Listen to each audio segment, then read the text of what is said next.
American steel workers. Trump? That's the kind of approach that is just not going to work. We're going to pull the country together. We're going to have trade agreements that we enforce. That's why I'm going to have a trade prosecutor for the first time in history, and we're going to enforce those agreements, and we're going to look for businesses to help us by buying American products. I ask a simple question.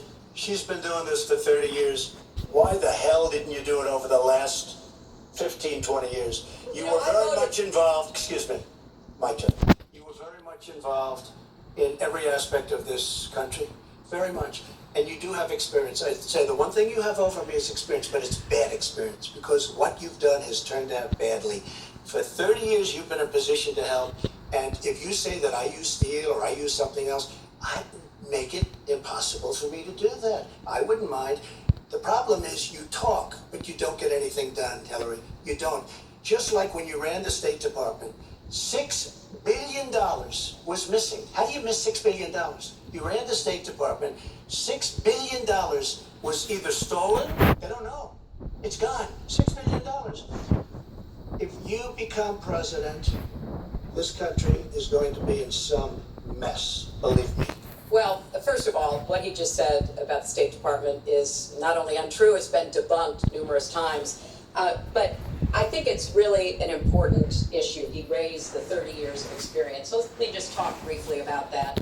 You know, back in the 1970s, I worked for the Children's Defense Fund, and I was taking on discrimination against African American kids in schools. He was getting sued by the Justice Department for racial discrimination in his apartment buildings. In the 1980s, I was working to reform the schools in Arkansas.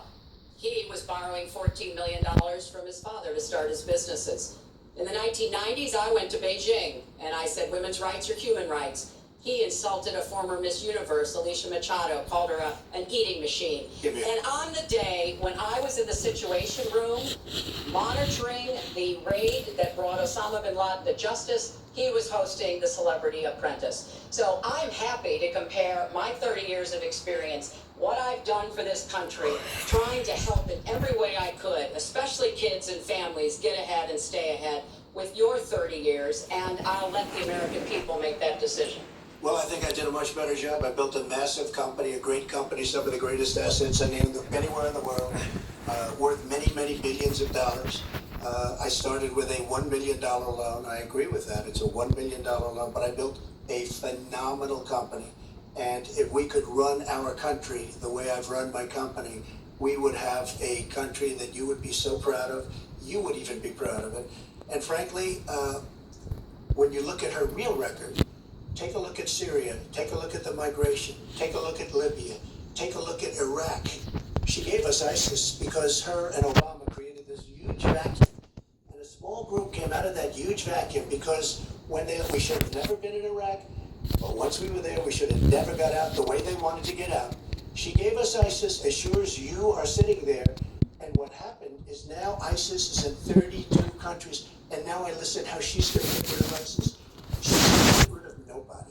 All right, we are going to get to foreign hotspots in a few moments, but the next segment is fitness to be president of the United States. Mr. Trump, at the last debate, you said your talk about grabbing women was just that, talk, and that you've never actually done it. And since then, as we all know, 9 women have come forward and said that you either groped them or kissed them without their consent. Why would so many different women from so many different circumstances over so many different years, why would they all in this last couple of weeks make up, you deny this, why would they all make up these stories? And since this is a question for both of you, Secretary Clinton, Mr. Trump says what your husband did and that you defended was even worse. Mr. Trump, you go first. Well, first of all, those stories have been largely debunked. Those people, I don't know those people. I have a feeling how they came. I believe it was her campaign that did it. Just like if you look at what came out today on the clips, where I was wondering what happened with my rally in Chicago and other rallies where we had such violence.